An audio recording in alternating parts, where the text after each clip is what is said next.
Lors de son intervention, le chef de l'État a rappelé donc les innovations introduites au MENFOP dans la création de l'école de l'excellence, le centre de formation au métier de l'hôtellerie, la scolarisation des enfants réfugiés, entre autres. Nous écoutons le chef de l'État.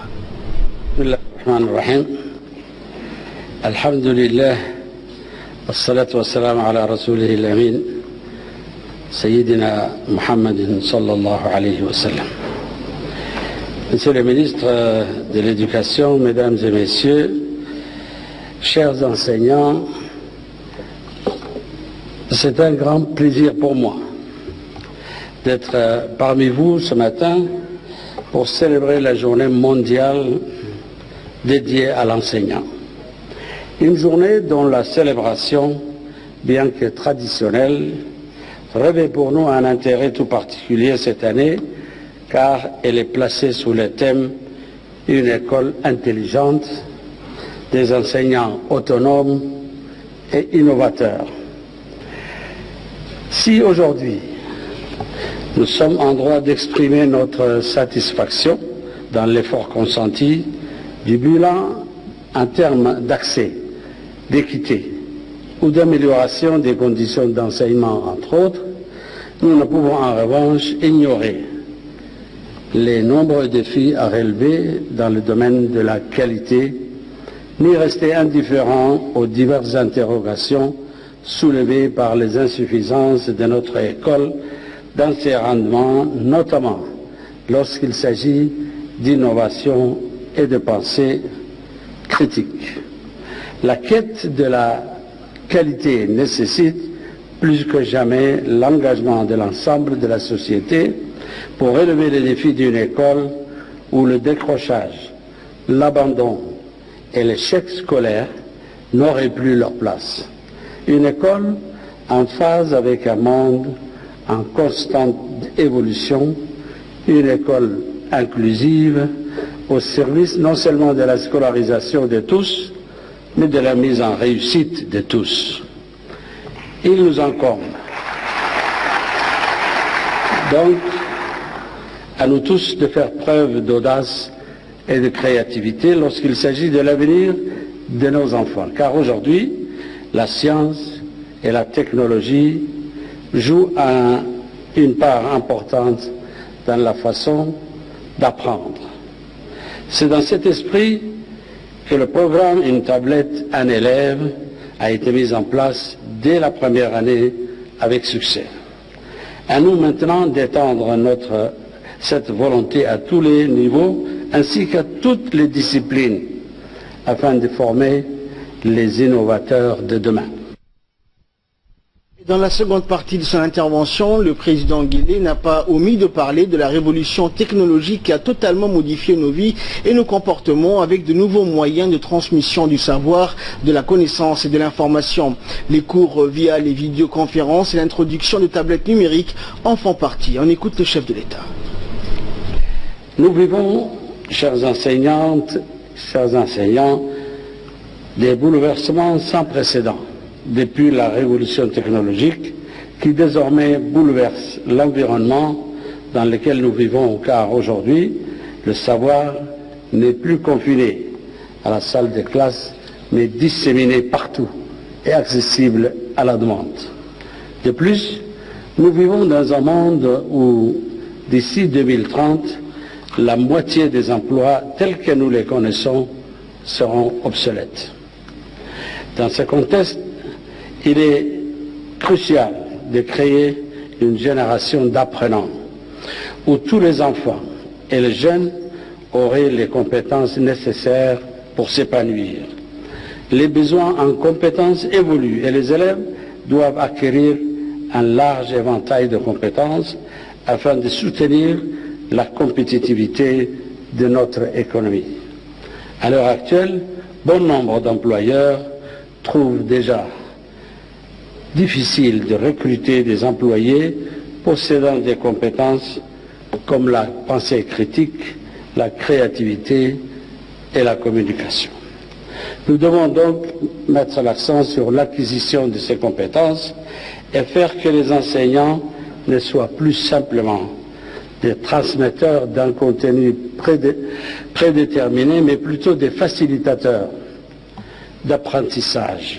Pour cela, nos écoles doivent dépasser les schémas classiques de transmission du savoir afin de former un citoyen capable d'analyser les connaissances acquises à l'école plutôt que de les emmagasiner sans pouvoir les transformer en savoir créateur de valeur utile pour le développement du pays. Il s'agit donc de mettre l'accent sur la flexibilité et l'autonomie, l'adaptabilité des apprenants et de leur apprendre à utiliser leur savoir de différentes manières pour répondre aux problématiques concrètes qui leur sont soumises. Néanmoins, même s'il est beaucoup question de technologie, ce qui fait de nous des êtres doués de conscience et qui ne pourra jamais être remplacé par la technologie, c'est avant tout notre sens moral, notre pensée critique et nos valeurs. C'est pourquoi il est nécessaire de renforcer l'éducation civique et morale en transmettant aux générations futures avec suffisamment de force des valeurs islamiques, de bonnes habitudes et de comportements d'un bon citoyen. Chères enseignantes, chers enseignants, l'enseignant innovant est d'abord un enseignant conscient de la transformation du monde qui l'entoure, compétent et dévoué dans ses missions d'éducateur et de formateur. Il saura innover dans sa façon d'enseigner, intéresser son auditoire, saura éveiller l'imagination de ses élèves et saura transmettre son savoir avec passion. Il n'échappe donc à personne que la réussite de nos élèves repose sur le travail et l'effort fourni par les enseignants que vous êtes. Vous êtes les premiers garants de la qualité des enseignements dispensés. Vous êtes les initiateurs des performances de l'école djiboutienne. Vous êtes les promoteurs du développement durable du pays.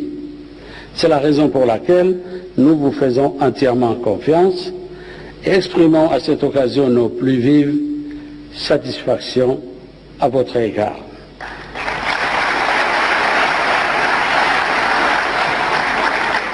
Ensuite, enfin, soyez assurés, chers enseignants et enseignantes, que nous sommes toujours à vos côtés pour mieux vous accompagner dans cette lourde responsabilité et valoriser à travers cette cérémonie si bien organisée les efforts des enseignants les plus méritants. Vive l'école djiboutienne, vive la République de Djibouti. Et bonne fête à tous. Et poursuivant son intervention, mais cette fois-ci en langue somali, le président de la République, Ismaël Omar Guelleh, a tout d'abord salué les efforts au quotidien donc fournis par les enseignants pour leur contribution à former les hommes et les femmes de demain. D'emblée, le président donc a évoqué la nouvelle politique et approche éducative pour une école en phase avec un monde en perpétuel changement. Le chef de l'État a même parlé d'une révolution technologique axée sur le numérique et les technologies de l'information et de la communication. Cela induit, a-t-il souligné, l'état donc des nouvelles compétences, mais également des transformations effectives au niveau des pratiques pédagogiques qui, a-t-il dit, ne doivent plus consister à la formule traditionnelle enseignant-apprentissage. Il s'agira, a dit le président, que dorénavant de faire la classe autrement en proposant des activités sollicitant davantage l'élève plutôt que des pratiques magistrales dépassées où l'enseignant ne fait juste qu'enseigner à un apprenant. Il faudrait, a poursuivi donc le chef de l'État, s'éveiller donc l'imagination, éveiller l'imagination de l'élève en le rendant plus créatif en vue que nos enfants futurs cadres puissent s'adapter aux avancées technologiques au niveau mondial.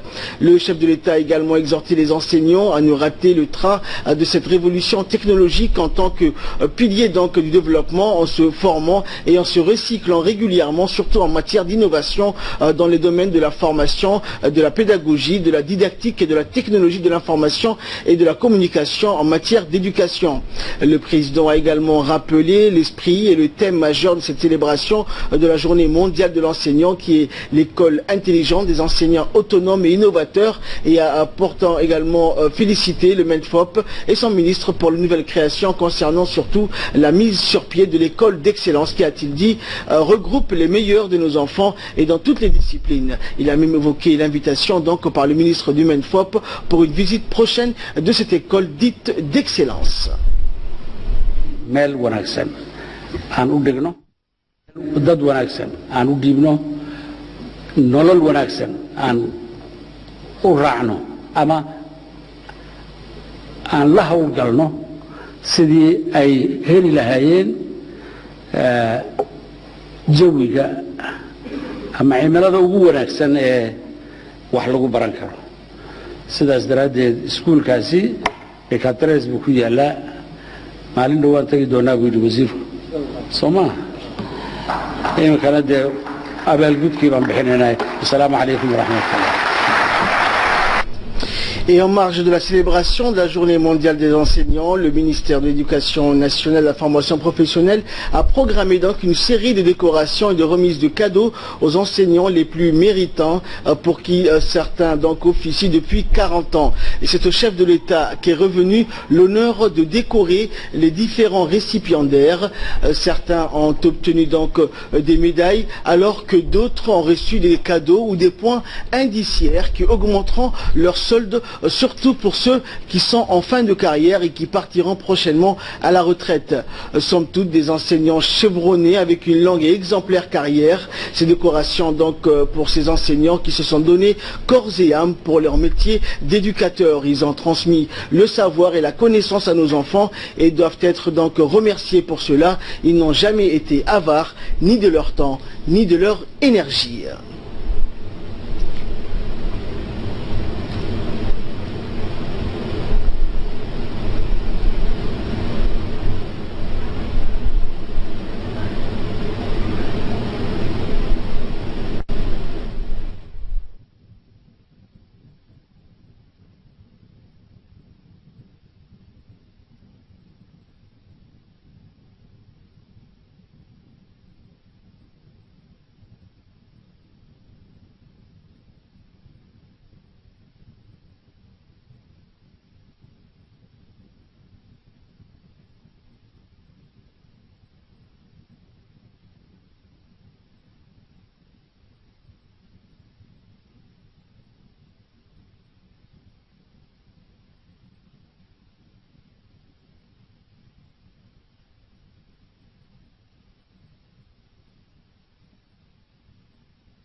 Africa,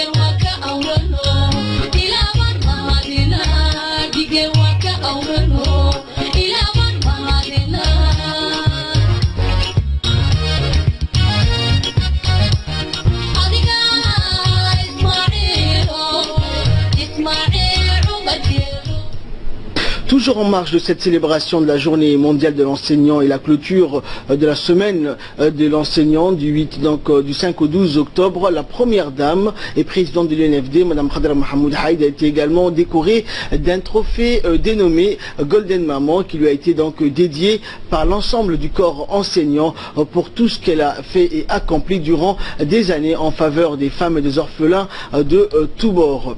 Madame Khadra Mohamed Haïd a été une enseignante et une éducatrice en ses débuts de carrière, et le chef de l'État donc s'est vu également remettre donc un cadeau sous la forme d'une maquette pour les programmes scolaires du MENFOP et de l'école d'excellence, et donc la maquette a été donc préparée par les experts du CRIPEN.